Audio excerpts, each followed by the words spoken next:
Hello, everybody. Welcome to Brave Skepticism in a Deceitful World. So glad all of you are here. Got a special guest from Waco, Texas, Taylor Durden, coming into this summit. Thank you, Taylor, for coming. I'm glad you're here. So, last night I timed this sucker at 40 minutes long. I love the sound of my own voice. But at 5:30 this morning, I got it down to 20. So we're going to through this right now. I've had a fantastic 4 years at Biola University. I did more than I ever thought I would, and I'm so thankful for every experience that I had. But there was one story that I covered that changed me as both a reporter and, more importantly, a man, a person. And that's the story of the life and death of Hasiat Joy Nagash. Some of you, most of you, are probably familiar with this story. Set the scene a little bit. Hasiat was a sophomore intercultural studies major at Biola. She was super involved. She was an SOS leader, a student ambassador with admissions. She gave the tours, made phone calls. Both of her parents were from Ethiopia, and so she was involved in multi-ethnic programs. And she was involved in the Student Missionary Union. In fact, she went on a trip to India this year over interterm. Hasiat was also asthmatic, which is a condition that millions of Americans have and deal with every day. But it's a very livable, very controllable disease. You may have it, you may know someone who has it. It doesn't necessarily affect day-to-day operations. But Hasiat died of an asthma-related attack on January 15th, 2015 in a remote part of India. I remember where I was when I heard this story first. I was taking an interterm class in Sutherland, and at the top of my Facebook feed, Biola grieves the death of Hasiat Joy Nagash. Two questions initially you ask, I think anybody would ask, is who is Hasiat and how did she die? I didn't know who Hasiat was at the time. So this is not taken out of context. This is what the press release said of the how Hasiat died. Nagash, from Des Moines, Washington, had been working with a team from Biola's Student Missionary Union when she collapsed after complaining of asthma-related breathing difficulties. She was taken to a hospital where doctors were unable to revive her. Let's zoom in a little bit on the big how. She collapsed after complaining of asthma-related breathing difficulties. She was taken to a hospital where doctors were unable to revive her. I think it's safe to say that this press release implies two very clear things. First thing is that the death of Hasiat Joy Nagash, hello Tyler, welcome. It's my boy Tyler coming in from Mission VAO. Appreciate it. So, back to Hasiat. That her death, and two things through this press release are implied. First, unpredictable. Nobody on the trip, at Biola, no one could have predicted that she would die from asthma. But most importantly, it implies, and this is what we're going to really talk about, is that the death of Hasiat Joy Nagash was completely unpreventable. She collapsed, we took her to a hospital, doctors could not stabilize her, she died. I think filling in those blanks in that sentence or two is very apparent. So, I was meeting with Stu for Eagle Vision on a regular basis. That was my semester of preparing in January to anchor and executive produce. So I go into Stu and I say, Stu, did you hear about this? Could you imagine if this happened on Multimedia Europe in 2012? We go with 20 people, we come back with 19. He goes, no. How did she die? Press release said she was had an asthma attack, collapsed, taken to a hospital, couldn't be revived. Stu goes, but no, how did she die? How was she the days leading up? Who was there? What kind of condition did she have? What did she die? I don't know. I smell a story. And I take off and I go do my thing. Most of you know me. I'm a very high-strung individual. I deal with it every day and I wish it upon no one. But Stu, being the reasonable, wise, level-headed individual that he is, said, Kai, let the dust settle. remember where we are. What happened to Austin? It wouldn't go over well at Biola. So you're right. And I want to take a moment. This picture here, you can see, I'm 18 here, outside of the production center in the lobby, 2011, videography first day. This is the last day of Intro to Broadcast, my first day in Studio B, 4 years later. I'm 18, 22, Stu's 30, 34 there. And Stu, I really want to just take this time to thank you for everything that you've done for me. Because of you're the most reasonable, level-headed person I ever met. I'm a better man, better Christian, better journalist because of you. I'm a better teacher. Thank you. So we decided to let the dust settle a little bit, and I said, okay, last 3 weeks of Eagle Vision, we'll get this ball rolling. I know it's going to take a couple weeks to do some research, to go through Metzger, which is a process. So last 3 weeks. You'll see at the end of this presentation, it could have been a 6-week series, a 9-week series, a 12-week series. It just got worse and worse and worse. So April comes, and we're starting to produce the story, and we want to hit this home. Was this unpreventable? Let's find out. Have no idea at the time. So, for the journalists in the room, you know you have a news peg. You have that one thing that you want to hit home, to find out, to headline, to hook your audience. What is this story about? So I thought I'd start with what I thought was a softball news peg, just to get in the door. What happened? So I went to Cody Storm. He's the then SMU president. Don't have to go through Metzger. Can just call him up, do an interview. It'll be great. So here's my softball question. Is Biola changing any procedures, policies, or protocols for sick students on mission trips? Well, duh. Someone died. Of course they're changing something. Something fell through. They can do something better next time. Right? And so I sit down with Cody. Make sure the audio's on, the lighting's good. Broadcasters know how that is. Very, very stressful. And so I sit down and I say, okay, is Biola changing any protocols, policies, or procedures for sick students on mission trips? You know, Kai, when they're on the ground, they're more in the hands of the missionaries. We don't really have anything we can do about it. They're more in their hands at that moment. So no, we're not. Were there any policies that are in place that can be improved? Again, no. So when I walked out of that interview, I knew I had a much bigger story on my hands. So what's step 2? Now that I know they're not doing anything about Hazid's death. I want to go to Biola. Barry Corey, maybe. Risk management, yeah. A lawyer, possibly. But if I come here with just this, no, we're not, I'm probably not going to get anywhere. I need some real ammo. Something that will really, I can say, this is fact, respond to fact. Who better to talk to than an eyewitness?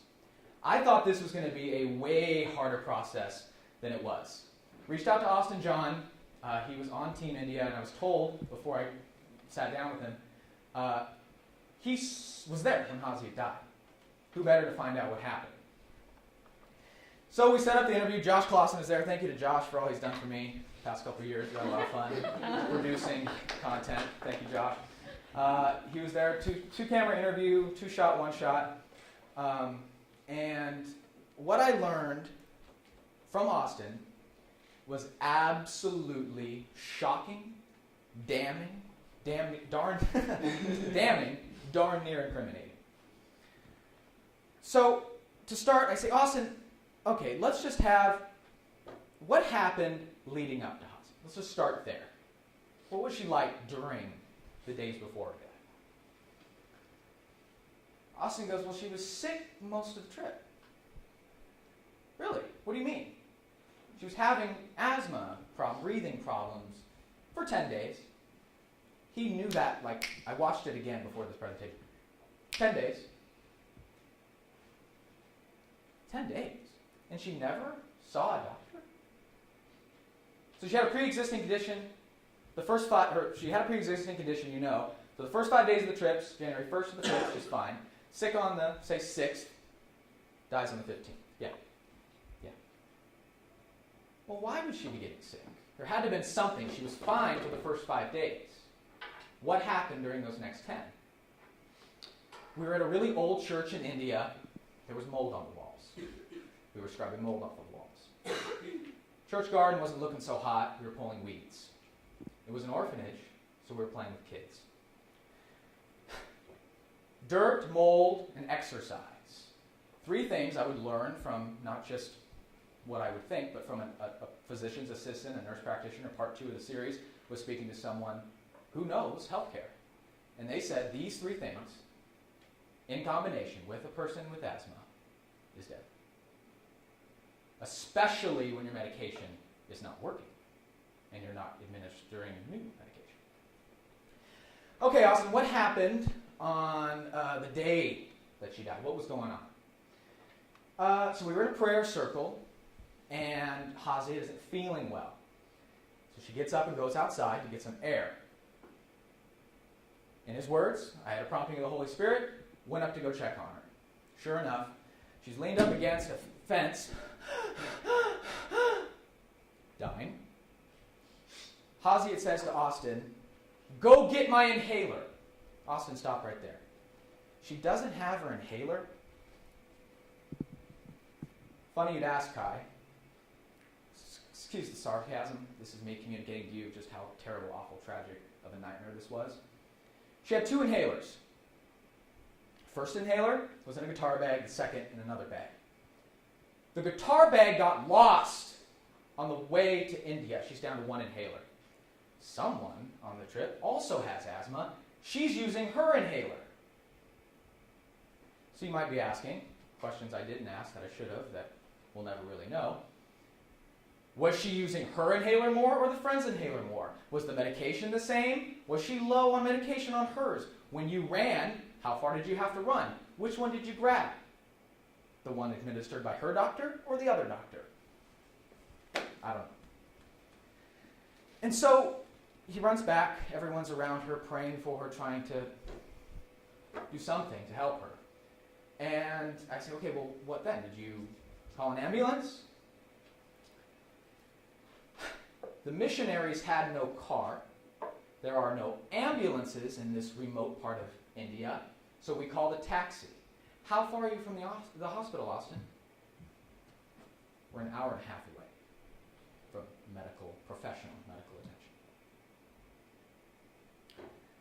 So, I really hate it when reporters shove themselves in stories that aren't about them, and I can spot it a mile away, and I try to never do it unless my physical presence in a story can really punch you in the face.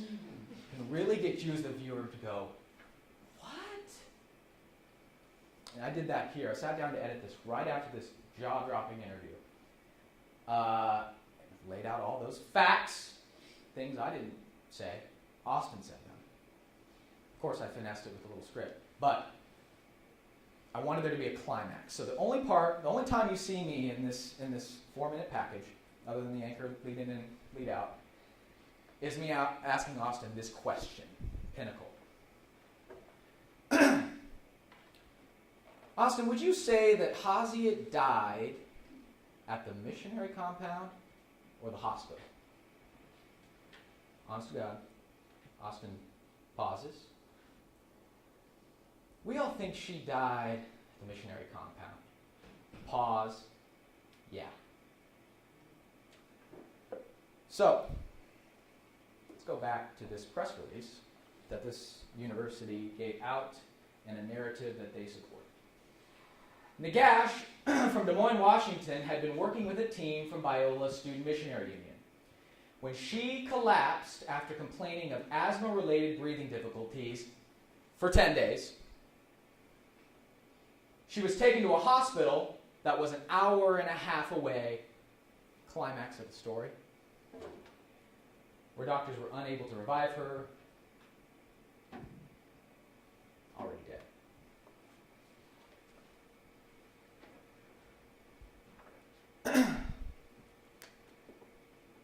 This story, for me, became an obsession. It's all I talked about. It's all I thought about. I lost sleep over it. I felt personally responsible to be this voice. You hear that tossed around a lot, the voice for the voiceless. I felt this need, I don't know, to somehow do something for Hazi when she literally had no voice. You might be wondering, well, what could you have done? And as I was making this presentation, I was like, what did I want? And I honestly don't know. But there was this, I was sad for her family. I was angry at this university, disgusted with the PR department. Because I felt the more I learned, the more she didn't have to die. And every time I heard someone say, she's with the Lord now, it was like this excuse that I just could not swallow. She's with the Lord now. Though she is with the Lord now, I was angry and sad and emotionally connected to this story because I felt like she didn't have to be. And I wanted there to be a way to make sure it never happens to anyone ever again. And they weren't doing anything about it. I learned a lot. Aside from Kai, really don't get emotionally connected to your stories, to where you obsess over them and you feel a certain sort of responsibility for this person. The importance of objective reporting. And Stu had to me so many times when those emotions would come up where I'd be like, God, they just don't care here. They care about their PR campaign at downtown LA with Phil Wickham. Kai. This was going on right around that same time, folks. April, May. Another reason I was so disgusted. Stu had to say, let the facts drive the story. And I'm proud to say that the 3-part segment, could have been a 12-part segment, is fact-driven. I got angry emails. Stu got an angry phone call saying Kai's malice. Kai's being out of line. He is wrong. And I said, no, this is the life of Hazi Joy-Nagash through the eyes of an eyewitness. And I'm presenting to you what I found out. Though it was very hard for me to be objective. Because I was so sad for Hazi and her family. Let the facts drive the story.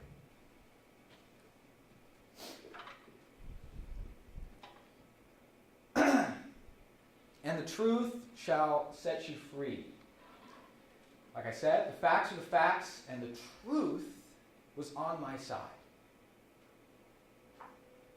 What is truth? Pilate wants to know. Everybody wants to know. What is the truth?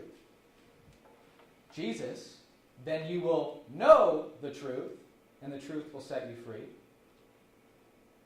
Christians know the truth, the way, the life. I love this one. If God is for us, who can be against us? Jesus said he's the truth, right? If the truth is for us, who can be against us?